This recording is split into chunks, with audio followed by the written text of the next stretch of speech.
സാത്താൻ പ്രവേശിക്കുന്ന ഒരു വാതിലാണ് അനുദമിക്കാത്ത പാപം. എൻ്റെ മനസ്സിൽ തന്നെ വളരെയധികം എൻ്റെ ബോധ്യങ്ങളെ മുഴുവൻ ഈ വഴിക്ക് ചിന്തിക്കാൻ പ്രേരിപ്പിച്ച ഒരു സംഭവം ഞാൻ പറയാം. ഞാനൊരു രാജ്യത്ത് ശുശ്രൂഷ ചെയ്തുകൊണ്ടിരിക്കുകയാണ്. അവിടെ തന്നിരിക്കുന്ന നമ്പറാണ്, അതെല്ലാവർക്കും കൊടുത്തിട്ടുണ്ട്. ആ നമ്പറിൽ വിളിച്ചിട്ട് ഒരാൾ കരയുകയാണ്. കരഞ്ഞിട്ട് ഈ മനുഷ്യൻ്റെ അടുത്ത് പറയുകയാണ്, അച്ഛാ ഞാൻ ക്രിസ്ത്യാനിയല്ല, അച്ഛാ എന്നെ ഒന്ന് സഹായിക്കുമോ, ഞാൻ അല്ലെങ്കിൽ ഹൃദയം പൊട്ടി ചത്തുപോകും, തന്നെ മരിച്ചില്ലെങ്കിൽ ഇന്ന് ഞാൻ ആത്മഹത്യ ചെയ്യും. അങ്ങനെയൊക്കെ ഒരാൾ പറയുമ്പോൾ അയാളോട് എങ്ങനെ വരണ്ടെന്ന് പറയുന്നത്. ഒരാൾ അകത്തേക്ക് വന്നു, ഒരു ചെറുപ്പക്കാരൻ, യോഗ്യനായ ഒരു ചെറുപ്പക്കാരൻ. അദ്ദേഹം വളരെ ഹൃദയവേദനയോടെ എൻ്റെ അടുത്ത് ഇങ്ങനെ പറഞ്ഞു, വളരെ പാവപ്പെട്ട കുടുംബത്തിലെ ഒരു പെൺകുട്ടിയെ സമ്പത്ത് ഒന്നും പ്രതീക്ഷിക്കാതെ കല്യാണം കഴിച്ച് വിദേശത്തേക്ക് കൊണ്ടുപോയി ജോലി പഠിപ്പിച്ച് ജോലി വാങ്ങിച്ചു കൊടുത്ത് അവളും ഇവനും രണ്ടുപേരും സാമ്പത്തികമായി വളരെ ഉയർന്ന നിലയിലേക്ക് എത്താൻ ദൈവം സഹായിച്ച് കുടുംബജീവിതം അനുഗ്രഹിക്കപ്പെട്ട് മുന്നോട്ട് പോകുമ്പോൾ 2 കുഞ്ഞുങ്ങളും ജനിച്ച് അങ്ങനെ എല്ലാം വളരെ മംഗളകരമായി മുന്നോട്ട് പോകുന്ന സമയത്താണ് അല്ലെ ഈ മനുഷ്യന്റെ ജീവിതത്തിലേക്ക് ഒരു വാർത്ത എത്തുന്നത്. ഭാര്യയെ എല്ലാ ദിവസവും ജോലിക്ക് കൊണ്ടുപോകുന്ന ആ വാഹനത്തിലെ ഡ്രൈവറുമായി തെറ്റായ ഒരു ബന്ധമുണ്ടെന്ന് അദ്ദേഹം മനസ്സിലാക്കുകയാണ്. അദ്ദേഹം ഭാര്യയെ വിളിച്ചു, ശാസിച്ചു, ചോദിച്ചു. അവൾ ഒഴിഞ്ഞു മാറി. പിന്നെ അദ്ദേഹം മൊബൈൽ ഫോൺ കണ്ടെടുത്തു. അദ്ദേഹത്തിന് തെളിവുകൾ കിട്ടി.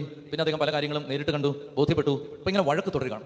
ഓരോ തവണയും ഈ കാര്യങ്ങളുമായി ബന്ധപ്പെട്ട് കുടുംബത്തിൽ പ്രതിസന്ധി ഉണ്ടാകുന്ന നേരത്ത് ഈ ഭാര്യ സത്യം ചെയ്യും, ഇനി എനിക്ക് ആളുമായിട്ട് ബന്ധമില്ല. 4 ദിവസം കഴിയുമ്പോൾ പിന്നെയും ആ ബന്ധം തുടരും. വീണ്ടും ആ പ്രശ്നം അങ്ങനെ തന്നെ മുന്നോട്ട് പോകും. അങ്ങനെ ആകെപ്പാടെ അസ്വസ്ഥതയിലായി.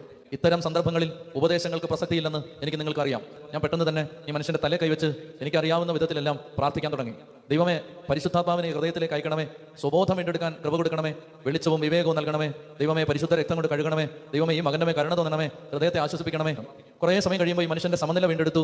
സമാധാനമായി ഹൃദയം ഒന്ന് പക്വതയുള്ളൊരു തീരുമാനമെടുക്കാൻ തക്കതുപോലെ പാകപ്പെട്ടു എന്ന് തോന്നുമ്പോൾ ഞാൻ ഈ മനുഷ്യനോട് അദ്ദേഹത്തോട് പറഞ്ഞു, എടുത്തിയാടി ഒന്നും ചെയ്യരുത്, ഒരു മനുഷ്യനല്ലേ, കുറവാർക്കും വരാം, അതുകൊണ്ട് ഒരു അവസരം കൂടെ ഭാര്യയ്ക്ക് കൊടുക്കണം എന്നെല്ലാം പറഞ്ഞ് അദ്ദേഹത്തെ നെറ്റി കുരിശ് വരച്ച് പ്രാർത്ഥിച്ച് ഇനി പിന്നെ കാണാൻ കേട്ടോ എന്നൊക്കെ പറഞ്ഞ് തിരിച്ചു വിടുമ്പോൾ ദൈവത്തിന്റെ ആത്മാവ് എൻ്റെ ഹൃദയത്തിൽ ഇപ്രകാരം ഒരു പ്രേരണ തന്നു.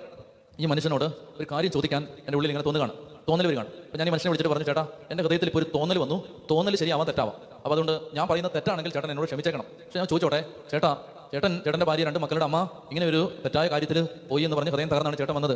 ഈ വിഷയത്തിൽ ചേട്ടൻ എങ്ങനെ ചോദിച്ചു. പ്രിയപ്പെട്ട സഹോദരങ്ങളെ, പോകാൻ തിരിഞ്ഞ് മനുഷ്യൻ തിരിഞ്ഞു നിന്നു. ഇരുന്നോട്ടേന്ന് ചോദിച്ചു.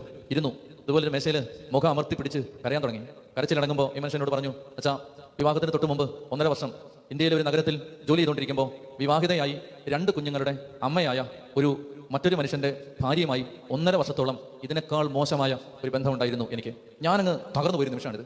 പ്രഭാഷകൻ 27:10 വചനം പറയും, സിംഹം ഇരയ്ക്ക് വേണ്ടി പതിയിരിക്കുന്നത് പോലെ പാപം പാപിയെ കാത്തിരിക്കുന്നുണ്ട് എന്നൊരു വചനമുണ്ട്. 3 വാക്കുകൾ ഓർത്തോണം. അനുദപിക്കാത്ത, ഏറ്റുപറയാത്ത, തിരുത്താത്ത പാപം സിംഹം ഇരയ്ക്ക് വേണ്ടി കാത്തിരിക്കുന്നത് പോലെ പാപം പാപിയെ കാത്തിരിപ്പുണ്ട്. ദൈവത്തിന്റെ വചനം പറയുകയാണ്, നിന്റെ പാപം നിന്നെ വേട്ടയാടുമെന്ന് അറിഞ്ഞുകൊള്ളണം. 1.5 വർഷത്തോളം ഈ മനുഷ്യൻ ജീവിതത്തിൽ അദ്ദേഹത്തിന് സംഭവിച്ച അതേ കാര്യം അതേ നാണയത്തിൽ ഇദ്ദേഹത്തിന്റെ കുടുംബത്തിൽ ആവർത്തിക്കപ്പെടുകയാണ്. പാപത്തിന് ഇങ്ങനെ ഒരു പ്രശ്നമുണ്ടെന്ന് ദൈവമക്കൾ അറിയണം. സർപ്പത്തെ പോലെ അത് നിന്നെ കൊത്താൻ കാത്തിരിക്കുകയാണ്.